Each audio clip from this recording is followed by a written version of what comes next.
and welcome to Final Roll. I'm Will, and with me, as always, is the one who is a great role model, Sarah. And today, we're doing a final roll of Everdell, the Complete Collection. Now, what is Final Roll? Final Roll is where we tell you whether what this game offers, who this game is for, whether it's worth the price, and what is our final rating, or final roll, for the game and Complete Collection. Sarah, yes, take it away. All right, so taking a look at what this Complete Collection offers, it includes the Everdell base game, the Pearlbrook expansion, the Spirecrest expansion, the Belfair expansion, New Leaf expansion. Now, all those we did individual videos on, so you can go and take a look at those if you want a little more in-depth about them. This collector's edition also includes, of course, the Wooden Evertree, the collector's upgrade packs, the big storage, because it's got a lot of division in there to keep everything organized. And now the Mistwood expansion we didn't really cover in any of our other videos. It is advanced solo play. Now there's a basic solo play in the base game and all the expansions called Rugwort, and it's a very simplified solo play. Nightweave is the giant spider. Is the giant spider. And this is really advanced, complicated solo play. Now, it can also be added as a bot to two-player games to make it feel more like a three-player game. But it is kind of like playing, from what we read of the rules, a whole other person. So we play two-player without it because it would be a bit too much for us to handle. Yeah. Fortunately, Mistwood also comes with certain components that can be played with other multiplayer, and we did play with some of those elements. Yeah, so there are new player powers. We haven't tried the Corin Evertail. It's a small pack of cards that are more advanced. They cost a lot. They cost a lot, but they have really powerful effects. And then the aspect that I really like is through the seasons, it's replacement farms. So the farms in the base game all give you one berry. These farms, and they all cost the same. And they all cost the same.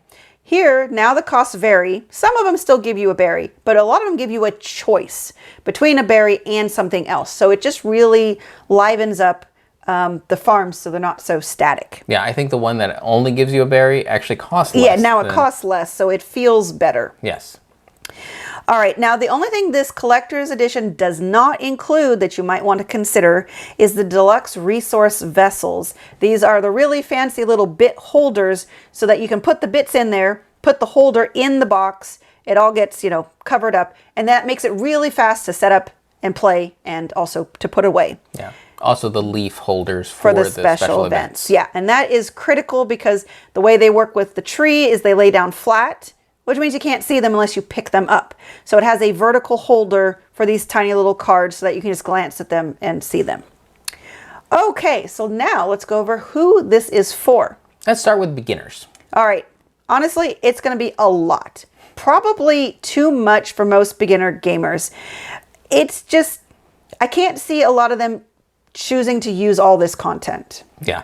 A lot of it will probably even just flat out repel them and probably push them away from gaming. Yeah. Which is not really what you want to have done. So for beginner gamers, honestly, our recommendation is go and try the game first. There is an app that has just the base game. It's a little pricey, but maybe you can find it on sale. It's on a lot of different platforms. iOS, Android, I believe Steam, as well as potentially Switch. I'm trying to remember on that one. I should have looked that up. But you have some ways that you can try it digitally or hopefully find someone who owns a copy. Or just go buy the base game or maybe trade for it. Find it inexpensively. You're probably going to be really good with just the base game and maybe try Belfair or like New Leaf. Yes. Okay, intermediate gamer. So the intermediate gamer, this might be a good option. Mm-hmm. It is still pricey, so I would more recommend it if you're the type of intermediate gamer that likes to buy one big game, and kind of revolve a lot of their library around it, because this does offer a lot of content. Yeah, if you're going to really dig in and play this a lot, then I think it's worth getting Especially if you, like you said, are one of those gamers that doesn't like a wide variety of games, but really likes to dig in deep to one or two games. This is a good option for that. Because it does offer the wide variety. It does. While still being the same game. Exactly. Hardcore gamer. Yeah, you're going to need to like the theme. Yes, because so much of this game revolves around the game's production. It's not going to be mechanically heavy enough for a lot of hardcore gamers. So that's why the production and the IP really, really matters. Now, if you have it, it's going to be fantastic for you to get gamers who are just starting out or intermediate gamers to get heavier or get more into gaming so that you can then graduate them up to maybe the really heavy mechanical games that you thrive on or you want. Or heck, it's a nice lighter weight for the hardcore gamer. Right. And when you're teaching it to people also, if this is the game they really like, well, now you know, and now you have a game that you can consistently play with them. But it does need to be one you want to play over and over and over again. The good news is it has a lot of content. So you'd have a lot to teach them if you've got that one gamer says, hey, I really like that cute critter game that you taught me last time. I'd like to play it some more. Now you can be like, yes. And by the way, I have something new for you to learn in that game. So this can be a well-rounded part of your library. Yeah, and it's nice because you can expand it by inches. You're like, Yeah. okay, you know what? This time we're gonna play with a ticket. Yeah. A ticket? Boom, mind blown. Yep. But it's simple enough that you're not whipping out a giant expansion of, okay, and then you have these little meeples and these meeples and this thing does this thing, and they're lost. They're checked out because their eyes glazed over. This is just one thing at a time. You can even take a few things out that they might not have liked and introduce new things and just mix and match and have your big salad bowl of little critteros. Yes, and on that, we're also going to talk about whether this is good for solo gamers. I think the answer is yes. Now, as we've discussed, you need to like the theme, but I think for solo gamers, you're really going to need to like the mechanisms. So you're really going to need to do some research ahead of time to make sure you like not only the base game, but what all the expansions do, because the solo gamer that likes Everdell is going to be the gamer that gets the most out of this complete collection. Because multiplayer gamers, for the most part, will not touch Mistwood with the Nightweave, and I really doubt most two-player gamers are going to want to fiddle with that kind of AI, when I think for the most part the two-player game is fine as it is. Yes, this game goes out of its way for solo gamers. It not only gives you one way of solo play, but gives you two ways, and even the second way has tons of different modules. Yep, a lot of variability on setup. Yes, and it makes it so that all the AI components interact with every expansion. Yep. So this is a big box of solo. Agreed. All right, now the real question that a lot of people want to know, is it worth it? Now for us, Will, do you think it was worth it?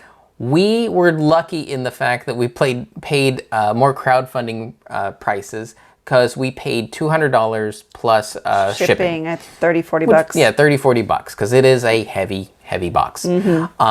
And in addition, to throw a little bit more money in, we did upgrade our vessels to the higher quality special ones for an extra 50 bucks. Yes. All that said, I think it was worth it for us with that deep of a discount. Right. We're going to play, I would say, at least half of this content consistently going forward. Will really likes the game. I really like the game. There are aspects we're obviously never going to touch.